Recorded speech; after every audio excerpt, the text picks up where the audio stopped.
नमस्कार। आज हम सुनेंगे बेताल पच्चीसी की कुछ कहानियाँ, जिसमें पहली कथा है पद्मावती की कथा। आर्यावर्त में वाराणसी नाम की एक नगरी है, जहाँ भगवान शंकर निवास करते हैं। पुण्यात्मा लोगों के रहने के कारण वह नगरी कैलाश भूमि के समान जान पड़ती है। उस नगरी के निकट अगाध जल वाली गंगा नदी बहती है, जो उसके कंठार की तरह सुशोभित होती है। प्राचीन काल में उस नगरी में एक राजा राज करता था, जिसका नाम था प्रताप मुकुट। प्रताप मुकुट का वज्र मुकुट नाम का एक पुत्र था, जो अपने पिता की ही भांति बहुत धीर, वीर और गंभीर था। वह इतना सुंदर था कि कामदेव का साक्षात अवतार लगता था। राजा के एक मंत्री का बेटा बुद्ध शरीर उस वज्र मुकुट का घनिष्ठ मित्र था। एक बार वज्र मुकुट अपने उस मित्र के साथ जंगल में शिकार खेलने गया। वहां घने जंगल के बीच उसे एक रमणीय सरोवर दिखाई दिया, जिसमें बहुत सी कमल के सुंदर सुंदर पुष्प खिले हुए थे। उसी समय अपनी सखियों सहित एक राजकन्या वहां आई और सरोवर में स्नान करने लगी। राजकन्या के सुंदर रूप को देखकर वज्र मुकुट उस पर मोहित हो गया। राजकन्या ने भी वज्र मुकुट को देख लिया था, और वह भी पहली ही नजर में उसकी ओर आकृष्ट हो गई। राजकुमार वज्र मुकुट अभी उस राजकन्या के बारे में जानने के लिए सोच ही रहा था कि राजकन्या ने खेल ही खेल में उसकी ओर संकेत करके अपना नाम धाम भी बता दिया। उसने एक कमल के पत्ते को लेकर कान में लगाया, दंत पत्थर से देर तक दांतों को खुरचा, एक दूसरा कमल माथे पर तथा हाथ अपने हृदय पर रखा। किंतु राजकुमार ने उस समय उसके इशारों का मतलब न समझा। उसके बुद्धिमान मित्र बुद्धि शरीर ने उन इशारों का मतलब समझ लिया था। अतः मंद मंद मुस्कुराता हुआ अपने मित्र की हालत देखता रहा, जो उस राजकन्या के प्रेम बाण से आहत होकर राजकन्या और उसकी सखियों को वापस जाते देख रहा था। राजकुमार घर लौटा तो वह बहुत उदास था। उसकी दशा जल बिन मछली की भांति हो रही थी। जब से वह शिकार से लौटा था, उस राजकन्या के वियोग में उसका खाना पानी सब छूट गया था। राजकुमारी की याद आते ही उसका मन उसे पाने के लिए बेचैन होने लगा। एक दिन बुद्ध शरीर ने राजकुमारी से एकांत में इसका कारण पूछा। कारण जानकर उसने कहा कि उसका मिलना कठिन नहीं है। तब राजकुमार ने अधीरता से कहा, जिसका न तो नाम धाम मालूम है और न जिसके कुल का ही कोई पता है, वह भला कैसे पाई जा सकती है? फिर तुम व्यर्थ ही मुझे भरोसा क्यों दिलाते हो? इस पर मंत्री पुत्र बुद्धि शरीर बोला, मित्र, उसने तुम्हें इशारों से जो कुछ बताया था, क्या उन्हें तुमने नहीं देखा? सुनो, उसके कानों पर कमल रखकर बताया कि वह राजा कर्णोत्पल के राज्य में रहती है। दांतों को खुरचकर यह संकेत दिया कि वह वहां के दंत वैद्य की कन्या है। अपने कान में कमल का पत्ता लगाकर उसने अपना नाम पद्मावती बताया और हृदय पर हाथ रखकर सूचित किया कि उसने अपना हृदय तुम्हें अर्पित कर चुका है। कलिंग देश में कर्णोत्पल नाम का एक राजा सुविख्यात राजा है। उसके दरबार में दंतवैद्य की पद्मावती नाम की एक कन्या है, जो उसके प्राणों से भी अधिक प्यारी है। दंतवैद्य उस पर अपनी जान छिड़कता है। मंत्रिपुत्र ने आगे बताया, मित्र, ये सारी बातें मैंने लोगों के मुख से सुन रखी थी, इसलिए मैंने उन इशारों को समझ लिया जिससे उसने अपने देश की आदि की सूचना दी थी। मंत्रिपुत्र के ऐसा कहने पर राजकुमार को बेहद संतोष हुआ। प्रिया का पता लगाने का उपाय मिल जाने के कारण वह बहुत प्रसन्न था।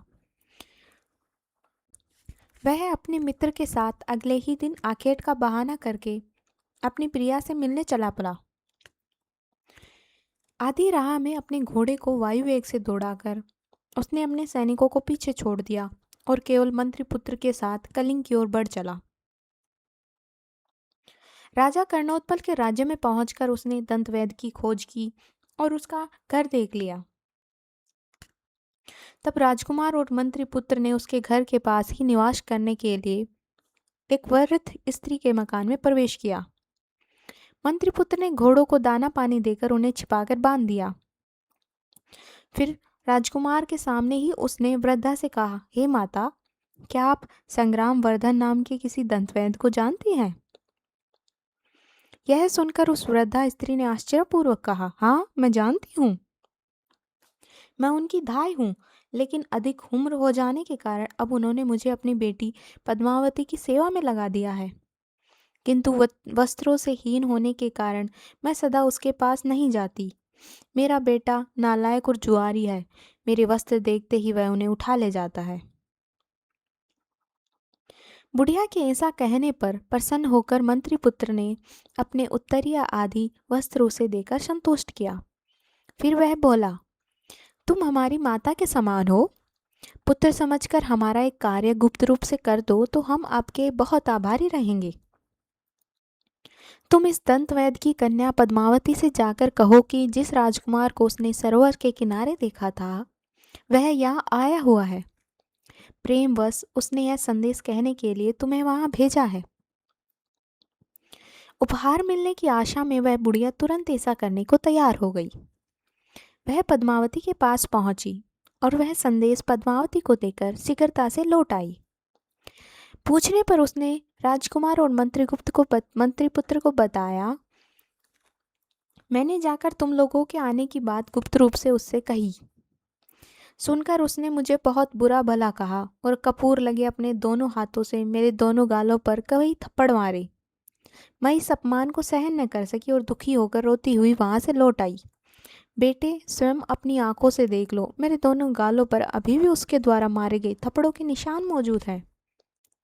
बुढ़िया द्वारा बताए जाने पर राजकुमार उदास हो गए, किंतु महाबुद्धिमान मंत्रीगुप्त ने उससे एकांत में कहा, तुम दुखी मत हो मित्र। पद्मावती ने बुढ़िया को फटकार कपूर से उजली अपनी 10 उंगलियों की छाप द्वारा तुम्हें ये बताने की कोशिश की है कि तुम शुक्ल पक्ष की 10 चांदनी रातों तक प्रतीक्षा करो।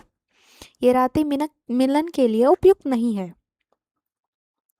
इस तरह राजकुमार को आश्वासन देकर मंत्रीपुत्र बाजार में गया और अपने पास का थोड़ा सा सोना बेच आया। उससे मिले धन से उसने बुढ़िया से उत्तम भोजन तैयार करवाया और उस वृद्धा के साथ ही भोजन किया। इस तरह दिन बिताकर मंत्रीपुत्र ने उस बुढ़िया को फिर पद्मावती के पास भेज दिया। बुढ़िया उत्तम भोजन के लोभ में यह कार्य करने के लिए फिर से तैयार हो गई। बुढ़िया ने लौटकर उन्हें बताया, आज मैं यहाँ से जाकर चुपचाप उसके पास खड़ी रही। तब उसने स्वयं ही तुम्हारी बात कहने के लिए मेरे अपराध का उल्लेख करते हुए मेरे हृदय पर महावर लगी अपनी 3 उंगलियों से आघात किया। इसके बाद मैं उसके पास से यहाँ चली आई। 3 रातें बीत जाने के बाद मंत्रीपुत्र ने अकेले में राजकुमार से कहा, तुम कोई शंका मत करो मित्र। पद्मावती ने महावर लगी 3 उंगलियों की छाप छोड़कर यह सूचित किया है कि अभी 3 दिन तक राजमहल में रहेगी। यह सुनकर मंत्रीपुत्र ने फिर से बुढ़िया को पद्मावती के पास भेजा।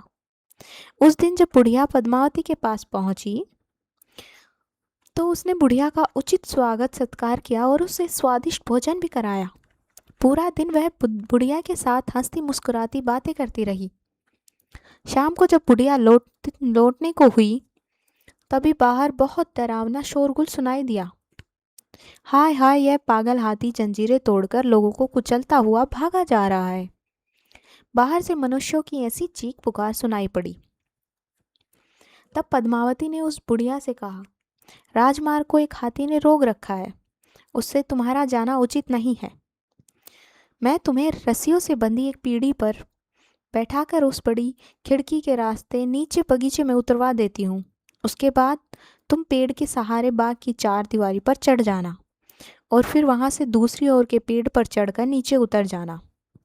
फिर वहाँ से अपने घर को चली जाना।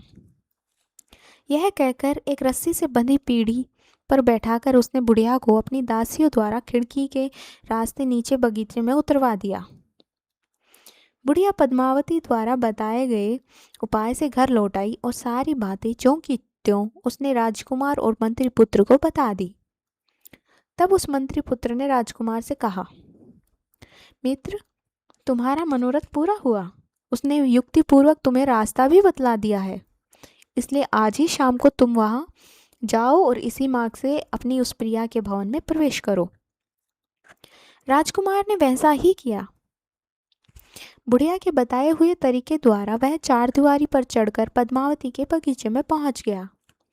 वहां उसने रस्सियों से बंधी हुई पीढ़ी को लटकते देखा जिसके ऊपरी छज्जे पर राजकुमारी राह देखती हुई कई दासियों के साथ खड़ी थी। जो ही राजकुमार पीढ़ी पर बैठा, दासियों ने रस्सी ऊपर खींच ली और वह खिड़की की राह से अपनी प्रिया के पास जा पहुंचा। मंत्रीपुत्र ने जब अपने मित्र को निर्विघ्न खिड़की में प्रवेश करते देखा तो वह संतुष्ट होकर लौट आया। अंदर पहुंचकर राजकुमार ने अपनी प्रिया को देखा। पद्मावती का मुख पूर्ण चंद्र के समान था, जिससे शोभा की किरणें छिटक रही थी। पद्मावती भी उत्कंठा से भरी राजकुमार के अंग लग गई और अनेक प्रकार से उसका सम्मान करने लगी। अनंतर राजकुमार ने गांधर्व विधि से पद्मावती के साथ विवाह रच लिया और कई दिन तक गुप्त रूप से उसी के आवास में छिपा रहा। कई दिन वहां रहने के बाद एक रात को उसने अपनी प्रिया से कहा, मेरे साथ मेरा मित्र बुद्धिशील भी यहाँ आया है।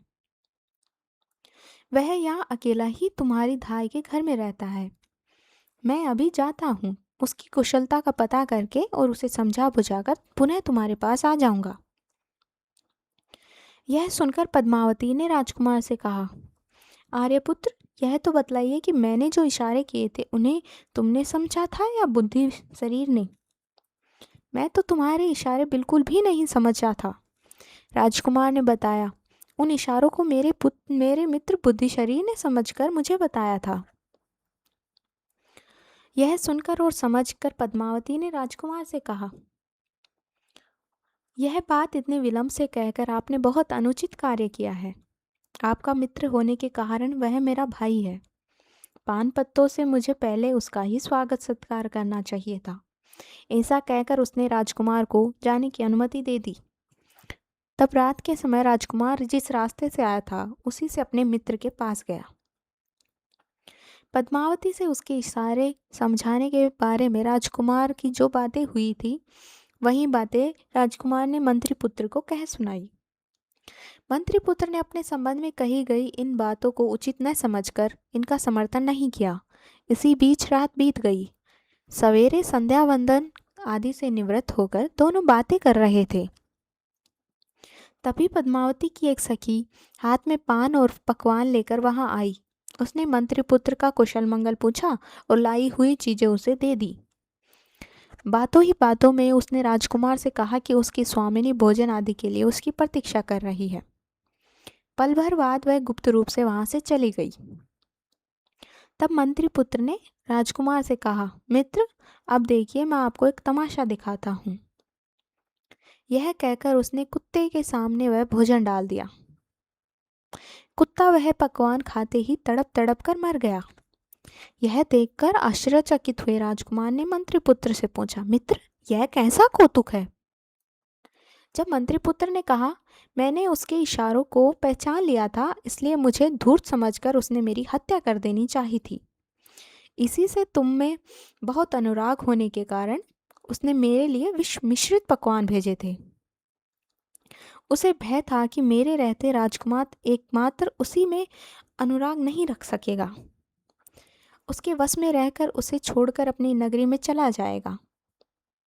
इसलिए उस पर क्रोध न करो, बल्कि उसे अपने माता पिता के त्याग के लिए प्रेरित करो और सोच विचार उसके हरण के लिए मैं तुम्हें जो युक्ति बतलाता हूँ उसके अनुसार आचरण करो। मंत्रीपुत्र के ऐसा कहने पर राजकुमार यह कहकर उसकी प्रशंसा करने लगा कि सचमुच तुम बहुत बुद्धिमान हो। इसी बीच अचानक बाहर से दुख से विकल लोगों का शोरगुल सुनाई पड़ा, जो कह रहे थे, हाय हाय, राजा का छोटा बच्चा मर गया। यह सुनकर मंत्रीपुत्र प्रसन्न हुआ। उसने राजकुमार से कहा, आज रात को तुम पद्मावती के घर जाओ। वहां जाकर तुम उसे इतनी मदिरा पिलाना कि वह बेहोश हो जाए और वह किसी मृतक के समान जान पड़े।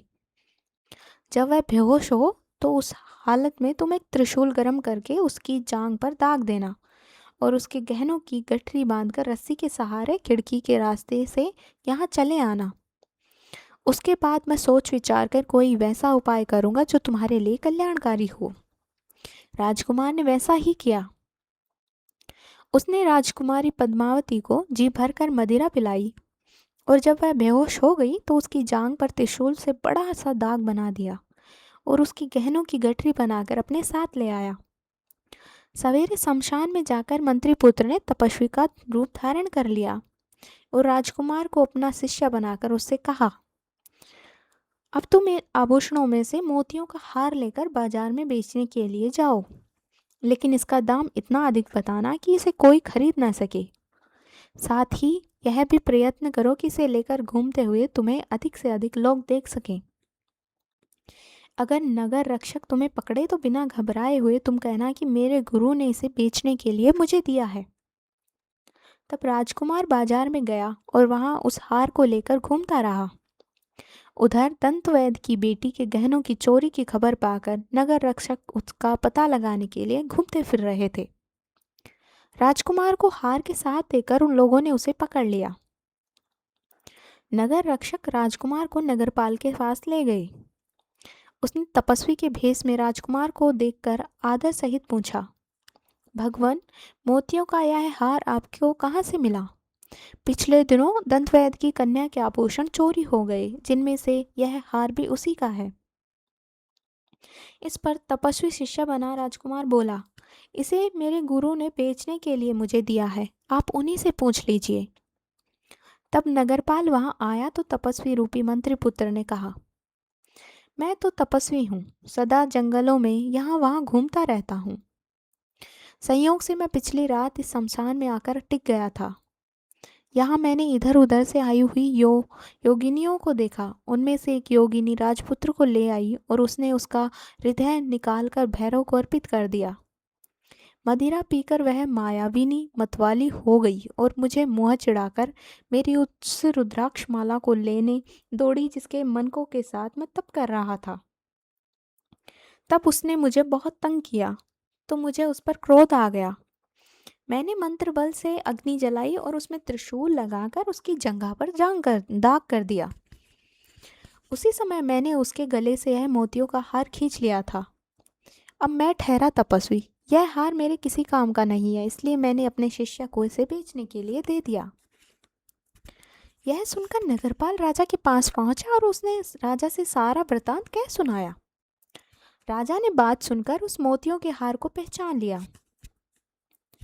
पहचानने का कारण यह था कि वह हार राजा ने स्वयं दंतवैद्य की बेटी को उपहार दिया था। तब राजा ने अपनी एक विश्वास पात्र वृद्धा दासी को यह जांच करने के लिए दंतवैद्य के पास भेजा कि वह पद्मावती के शरीर का परीक्षण कर यह पता करे कि जांग पर त्रिशूल का निशान है या नहीं। वृद्धा दासी ने जांच करके राजा को बताया कि उसने पद्मावती के जांग पर वैसा ही एक दाग देखा है। इस पर राजा को विश्वास हो गया कि पद्मावती ही उसके बेटे को मारकर खा गई। तब वह स्वयं तपस्वी वेशधारी मंत्री पुत्र के पास गए और पूछा कि पद्मावती को क्या दंड दिया जाए।